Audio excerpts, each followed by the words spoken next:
Breaking news! Hindi lahat ng nagbabash may ambag sa buhay. Karamihan dyan spectator lang sa success ng iba. Habang si Heart Evangelista busy sa Paris, Milan, New York at sa sariling healing journey, ang bashers busy sa comment section na may free wifi at zero achievements. Let's be honest, hindi sila galit kay Heart. Galit sila sa sarili nilang limitations. Kasi ganito yan.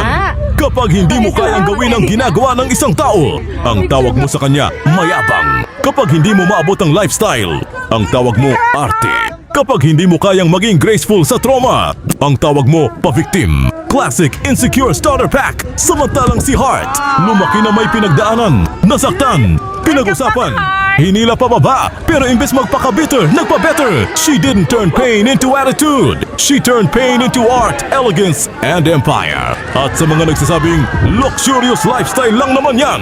Hello? She worked for it. Hindi yan napanalunan sa raffle. Hindi yan galing sa bash comments. Habang kayo nagbibilang ng flaws niya, siya nagbibilang ng milestones. Habang kayo nag-i-invest ng oras sa hate, siya nag-i-invest sa sarili. At ito ang mas masakit na katotohanan. Hindi mo kailangang mahalin si Heart Evangelista, pero obligado kang irespeto ang isang babaeng marunong tumayo ng elegante kahit binabato na ng mundo. So sa bashers, salamat sa engagement, salamat sa relevance, salamat sa libreng publicity. You're literally helping her shine for free. Heart, you okay with this? Yes, perfect.